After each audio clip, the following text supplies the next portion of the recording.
আল্লাহ রাসূল বলেছেন, ও আমার উম্মতরা তোমরা শুনে না, যখন তুমি বাজারে যাবে রে উম্মত, জমিনের উপরে আকাশের তলাতে সব থেকে নোংরা খারাপ জায়গা হলো আল্লাহর নিকটে বাজার।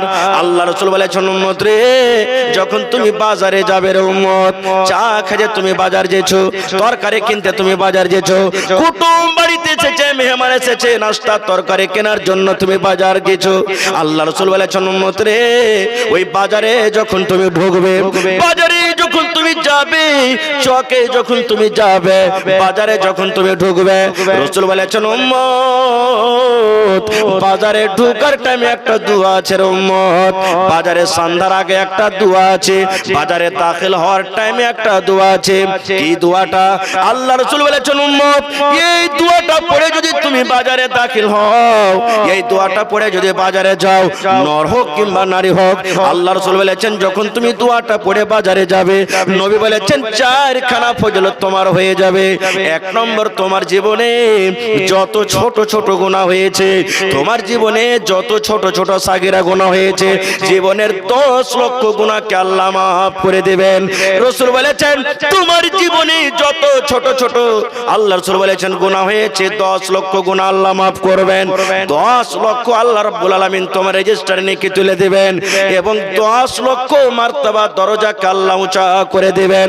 এবং ওয়াফি রাওয়ায়াতিন, এই হাদিসটার ব্যাপারে অন্য রাওয়ায়াতে আল্লাহ রাসূল বলেছেন, উম্মত রে, এই দোয়াটা পড়ে যদি তুমি বাজারে ঢুকরে উম্মত, এই দোয়াটার পড়ার কারণে আল্লাহ রাব্বুল আমিন জান্নাতের ভিতরে তোমার জন্য একটা ঘর বানিয়ে দিবেন।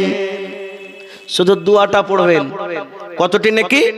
10 লক্ষ নেকি পাবেন, 10 লক্ষ সাগিরা গুনাহ মাফ হবে, 10 লক্ষ আপনার দরজা উঁচা হবে, আর কি হবে? জান্নাতের ভিতরে একটা ঘর বানবে। বলেন দোয়াটা পড়ার ইচ্ছা আছে না নাই? আছে? বলবেন হাজী মাওলানা এত নেকি? জি। কি দোয়াটা?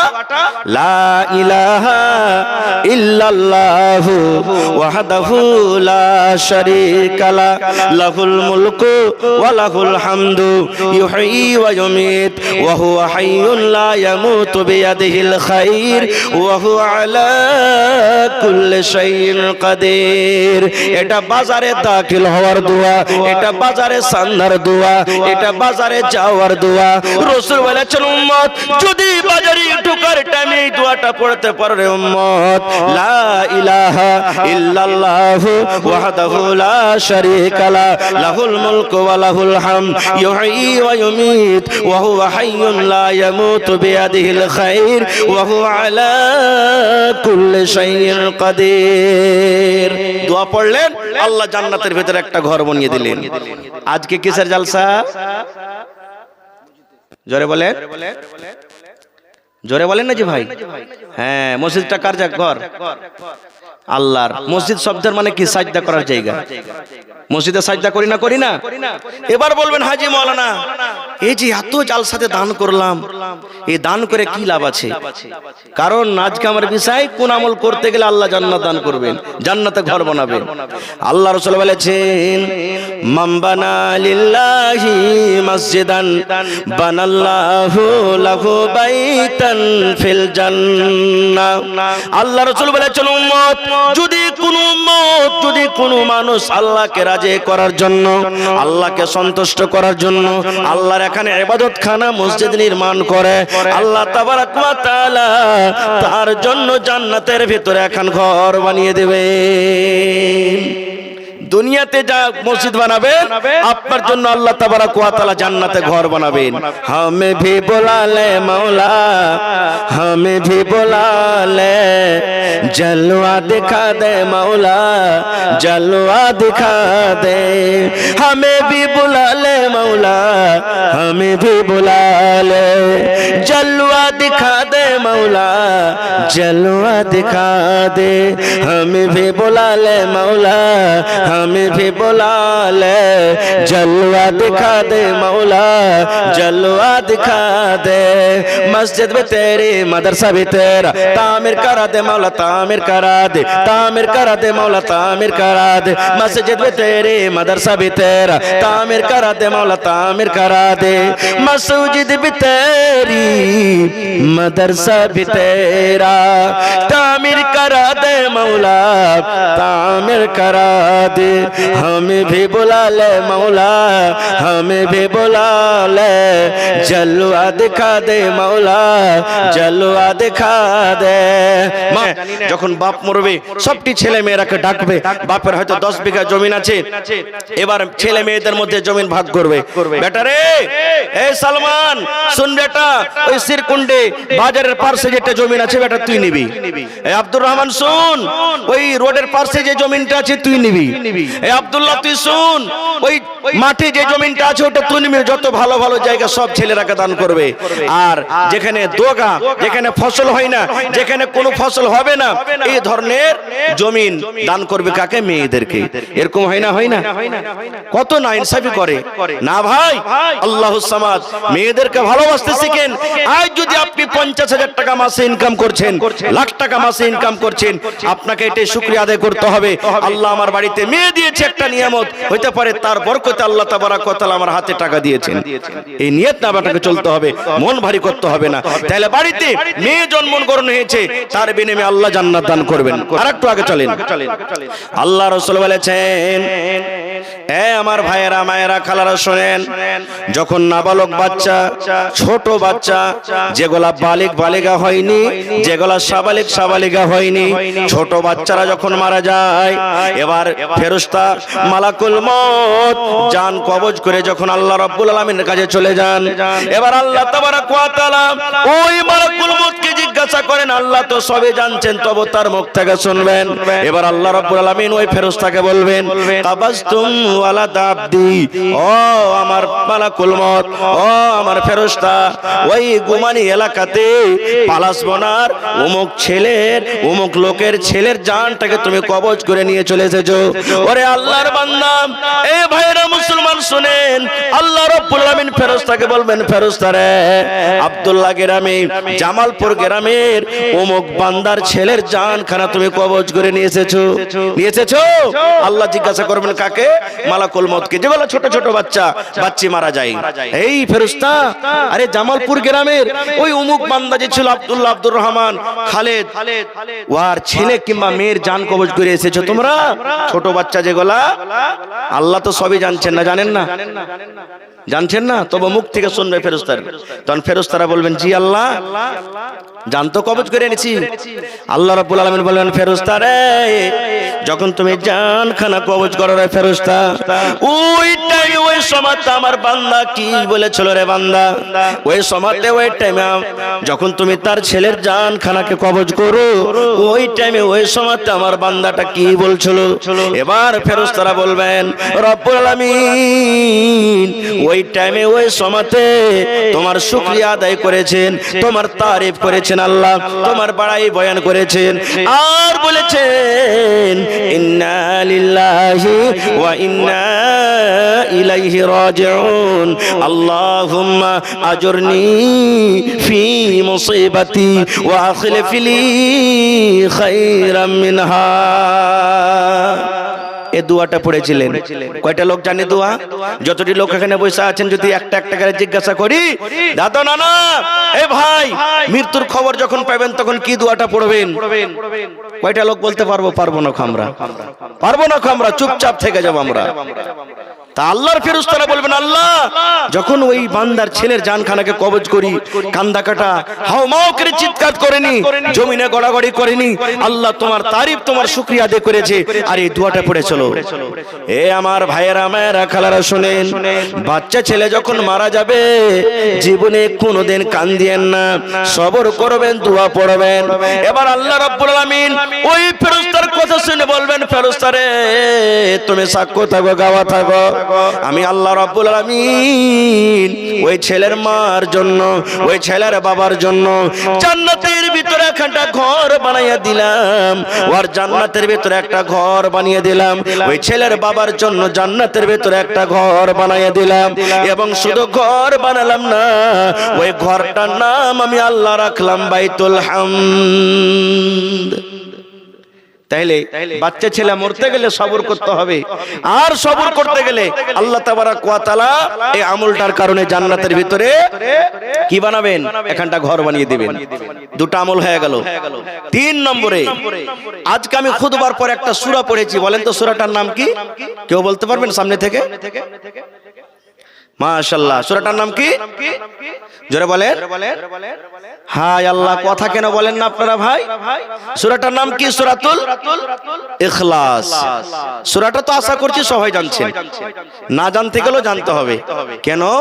মুসলমান কিছু জানুক বা না জানুক, সূরাতুল ফাতিহার সূরাতুল ইখলাস তো জানবি। কেউ তো নেকি মনে করে জানে, কেউ তো বিয়ে করার জন্য শিখবে। কারণ দাদু নানা বাড়িতে আছে, দাদি আছে, বড় হয়ে গেল, পড়িতে যায়নি, বলবে হারে লিস্টি লাগা, কাল বাদ পরশু থেকে দেখতে আসবে রে মরা, তুই দুটা সূরা গালা না শিখবি তো কেমন করে হবে? তখন তোকে বলবে যে তুই পড়ালেখা কিছু জানো, তখন কি বলবি তুই? ভাই সত্য কথা বলছি, গল্প কেসা কাহিনী বলতে আসেনি। কারণ আমার সভাপতি সাহেব পয়সা আছেন, যোগ্য আলিম, আল্লাহ রাসূলের একটা হাদিস এটাও আছে যে মিথ্যা কথা না বলবে, ঝুট কথা না বলবে, আল্লাহ তাবারাক ওয়া তাআলা তার জন্য জান্নাতে এখানটা ঘর বানাবেন। চুটকুলা বলতে আসেনি আজকে আপনাদের সামনে, মিথ্যা কথা নয়। কত ছেলেকে দেখতে গিয়ে জিজ্ঞাসা করেছি, আরে বাবা তোমার নাম কি? তো অমুক। পড়ালেখা করেছো না? তো নিজের সমান করেছি। দুটো সূরা গলা পড়ো তো। সূরা গলা জানছো? দুয়া গলা জানছো? জানি। সূরা ফাতিহা পড়ো তো। এবার আউযু বিল্লাহ বিসমিল্লাহ পড়ে সূরা ফাতিহা তো হাত পা গুড়া করে যা পড়লে ভাই, ওর সাথে সাথে সূরাতুল ইখলাস কো শেষ করবে। ও এটাও বুঝে না যে সূরাতুল ফাতিহা হলো আলাদা আর সূরাতুল ইখলাস হলো আলাদা। পড়ে না এরকম, মানে দুটা কি একসাথে চলছে এক্সপ্রেস গাড়ি, দুটাই পড়বে দিয়ে থামবে, এরকমও লোক আছে। তো ভাই সূরাটা তো আমরা জানছি, কিন্তু সূরাটার মর্যাদা, সূরাটার ফজিলত হয়তো আমরা জানি না। সূরাটার তরজমা করব আল্লাহ বাচ্চা রেখে ইনশাআল্লাহ কোনদিন বলবো। তবে সূরাটার ফজিলত কি? আল্লাহ রাসূল বলেছেন, ও আমার উম্মতের দল তোমরা শুনে নাও, যদি কোনো আমার বান্দা, যদি কোনো বান্দি, আল্লাহ রাসূল বলেছেন আমার উম্মতের মধ্যে যদি কোনো নর, যদি কোনো নারী 24 ঘন্টার ভিতরে 10 বার সূরাটাকে পড়িতে পারেন, কয়বার? জোরে বলেন কয়বার? 10 বার জড়িতে পারেন। কোন টাইমে পড়বেন সময় বান্ধা নাই। নামাজ সুন্নাত পড়ে বসে আছেন মসজিদে, এখনো জামাতের টাইম হয়নি, আপনি বসে বসে পড়িতে পারেন। নামাজ পড়ার জন্য মসজিদে আছেন, হাঁটতে হাঁটতে পড়িতে পারেন। আপনি বাড়ির দিকে রওনা হয়েছেন, পড়িতে পারেন। মাঠে কাজ করতে চলে গেছেন, পড়িতে পারেন। মায়েরা খালারা বাড়িতে ভাত রান্না করে আগে ঝাড় দেয়, ঘরে ঝাড় দেয়, পড়িতে পারেন। যে কোনো টাইমে, যে কোনো সময়তে আল্লাহ রাসূল বলেছেন উম্মতরে, যদি কোনো নর কিংবা নারী খালিস নিয়াতে নেকি মনে করে 10 বার যদি সূরাটাকে পড়েন, 10 বার যদি তেলাওয়াত করেন, আল্লাহ রাসূল বলেছেন উম্মত ওই পড়নে ওয়ালা কিংবা পড়নে ওয়ালির জন্য, ওই সূরাটা যারা তেলাওয়াত করবে, পড়বে, তাদের জন্য আল্লাহ তাবারাক ওয়া তাআলা জান্নাতের ভিতরে একখানা ঘর বানিয়ে দিবেন। জান্নাত একখানা ঘর বানিয়ে দিবেন। কয়টা লোক পড়ছি? যেমনই ভোর হলো, কামে যাবি না বে আব্দুল্লাহ? যাচ্ছি। ভোরে উঠে ফজরের নামাজ কোথায় গেল? শাস্ত্রী যারা গীতেন বাড়ির, এমন করে গাইল দিবে, হ্যাঁ ঢেমনির বেটি ঢেমনিরে এখনো সীতা আছে, হ্যাঁ মা বাপ কি এরকম করে পাঠালছে, কত কি করবে। আল্লাহুস সামাদ, আল্লাহর নামও নিবে না। এই সূরাটার আরো একটা ফজিলত আছে, কয়েকটা ফজিলত আছে, তার মধ্যে আর একটা সূরা বলে দিই। আনাস বিন মালিক রাদিয়াল্লাহু তাআলা আনহু হাদিসের রাবী, উনি বলছেন মদিনাতে একটা মসজিদ আছে, মসজিদে কুবা। ওই মসজিদের কুবার একজন সাহাবী ইমাম ছিলেন। যেমন আমার মাওলানা একটা ইমাম, এই মসজিদের একটা ইমাম, আরো একটা ইমাম, এই ধরনের ইমাম। তো আনাস বিন মালিক বলছেন যে একজন সাহাবী মসজিদে কুবার হলে ইমাম। এবার কি করতেন জানেন? নামাজ যখন শুরু করতেন পড়িতে, তো সর্বপ্রথম সূরাতুল ফাতিহা পড়তেন, আর ফাতিহা পড়ার পর সূরা ইখলাস পড়তেন, আর ইখলাস সূরা পড়ার পর অন্য সূরা পড়তেন। আচ্ছা এক দুটা বলে দিই তখন বলছি জি। এবার সর্বপ্রথম কি করতেন? সূরাতুল ফাতিহা পড়তেন, তারপরে কি করতেন? সূরাতুল ইখলাস পড়তেন, আর ইখলাস সূরা পড়ার পর অন্যান্য সূরা পড়তেন। এবার যখন এক দুদিন হলো তো মসজিদের যারা মুক্তাদি হাজরাত আছেন ওরা বলছেন যে ব্যাপারটা কি রে ভাই, এই সূরাতুল ইখলাস পড়ে কি আমাদের নামাজ হবে না নাকি? মানে তাদের ভিতরে একটা আলাদা কথা হতে লাগলো। এবার তাকে সামনে একদিন বলছেন যে ইমাম সাহেব ব্যাপারটা কি বুঝতে পারি না। ইমাম সাহেব বলছেন কি আছে? বলছে যে এই সূরাতুল ফাতিহা পড়ার পর যে আপনি সূরাতুল ইখলাস পড়ছেন এই সূরাটা পড়ার কারণে কি আমাদের নামাজ হবে না? যে আপনি অন্য ফের অসুতে একটা সূরা লাগাইছেন। আরে সূরাতুল ফাতিহা পড়ে নামাজ, সূরাতুল ইখলাস পড়ে নামাজটাকে শেষ করেন, আর না হলে ওকে বাদ দিয়ে অন্য একটা পড়েন। এবার ইমাম সাহেব কি বলছেন জানেন? দেখেন আমি যেভাবে পড়ছি ওইভাবেই পড়বো, সূরাতুল ইখলাস পড়বো তারপরে অন্য সূরা পড়বো। যদি আপনাদের ইচ্ছা থাকে তো আমার পিছনে নামাজ পড়েন, না হলে ছেড়ে দেন। এবার আনাস বিন মালিক বলছেন ওই এলাকার লোকটা, ওই মসজিদের যত মুসাল্লিগণ আছেন ওকে ছাড়া ইমাম অন্যর কাহরের পিছনে নামাজ পড়তে ভালোবাসত না, কারণ সবাই ভালোবাসত ওকে। তো বলছেন কেমন করে ছাড়বো? এই করে একদিন তখন কিছু লোক নবীর কাছে চলে এলেন। যেমন কোন জায়গাতে যদি শরীয়ত বিরোধী কোনো কাজ হয় মাওলানাকে এসে জিজ্ঞাসা করেন, এই মতো কিছু সাহাবাই কেরাম নবীর কাছে এলেন। আসার পর বলছেন হুজুর আমাদের মসজিদের যে ইমাম সাহেব আছেন তো ও সূরাতুল ফাতিহা পড়বে, তারপরে সূরাতুল ইখলাস পড়বে, তারপরে অন্য কোন সূরা পড়ে তখন রুকুতে যাবে। তা আমরা বললাম, তো বলছে আমি এরকম করে পড়বো, যদি আমার পিছনে পড়ার থাকে তাহলে পড়ানোতে ছেড়ে দাও। এবার রাসূল তান বলছেন যে এক কাজ করো, তোমাদের ইমামটাকে আমার কাছে পাঠিয়ে দাও। ইমামকে পাঠানো হলো। এবার রাসূল বলছেন আরে বাবা তুমি নাকি এরকম করে নামাজ পড়াও? বলছে জি হুজুর আমি এরকম করে পড়াই। এবার রাসূল বললেন ও আল্লাহর বান্দা আমার সাহাবী শোনো, কি কারণে তুমি এই করে নামাজ পড়াও? কি এমন সূরার সুরে তোমার মহব্বত ভালোবাসা আছে? এই সূরাটাতে তুমি কি এমন পেয়েছো যে তুমি এই সূরাটাকে প্রথমে পড়ো তারপর অন্য সূরা পড়ো? এবার সেই সাহাবী বলছেন ইয়া রাসূলুল্লাহ আল্লাহর নবী গো ইন্নী উহিব্বুহা, এই সূরাটাকে আমি ভালোবাসি, এই সূরাটার সাথে আমার মহব্বত হয়ে গেছে, এই সূরাটা আমাকে পড়তে খুব ভালো লাগে গো দয়ার নবী। এই জন্য আমি সূরাতুল ফাতিহা পড়ে তারপরে সূরাতুল ইখলাস পড়ে তারপরে অন্য সূরা পড়ে আমি রুকুতে চলে যাই। এবার দয়ার রাসূল বলেন সাহাবী রে এই সূরাটার সাথে ভালোবাসার কারণে, এই সূরাটাকে তুমি ভালোবাসার কারণে মহব্বত করার কারণে আল্লাহ রাব্বুল আমিন তোমার জন্য জান্নাতের ভিতরে এখন ঘর বানিয়ে দেবেন। নারে তাকবীর। ভাই মন খাসতে গেছে নাকি আপনাকে? আর দুটো হাদিসের কথা বলতে দিবেন? হ্যাঁ সময় একটা বেজে আসছে, যাবেন না কেউ আল্লাহর রাস্তায়। দামি জিনিস দিয়েছে আজকে, আপনারা আমল করবেন ইনশাআল্লাহ জীবনে নেকি পাবেন। মসজিদে ঢুকবেন তখন কোন দোয়া পড়বেন বলেন তো একটু জোর করে, জোরে বলেন। জানেন না মনে হয়, এরকম মনে হয়েছে নাকি? আজকে শিখতে এসেছেন, কারণ শিখার জায়গা হলো দুটা। আমার মাওলানা আমরা যেখানে পড়াই ওখানে আমার আপনার ছেলে মেয়েরা পড়ালেখা করে, আর জালসাতের খুতবাতে খাস করে আপনাকে শিখতে হবে, কারণ আপনার তো খাতা কলম নিয়ে এখন পড়তে যাবেন না, এগুলা শিখার জায়গা আপনাদের। মসজিদে সান্ধান তখন দোয়া পড়েন, দোয়া আছে না নাই? পেশাব পায়খানাতে যখন যাবেন তখন দোয়া আছে না নাই? ভাত খেতে বসবেন তখন দোয়া আছে না নাই? ওযু করতে বসা উঠার পর দোয়া আছে না নাই? বিবির সাথে মিলন করবে তার দোয়া আছে না নাই? প্রত্যেক জায়গাতে দোয়া আছে নাকি? আচ্ছা বলেন তো এই দুনিয়ার ভিতরে সব থেকে উত্তম জায়গা কি আল্লাহর নিকটে? জোরে বলেন মসজিদ। আর সব থেকে নোংরা খারাপ জায়গা জোরে বলেন বাজার। আল্লাহ রাসূল বলেছেন উম্মত রে মসজিদে যখন তুমি ঢুকবে রে উম্মত তখন দোয়া আছে, ওযু করতে বসা পরে দোয়া আছে, বিবির কাছে যাওয়ার দোয়া আছে, খাওয়ার দোয়া আছে, এই করে করে প্রত্যেক জায়গাতে দোয়া আছে রে উম্মত।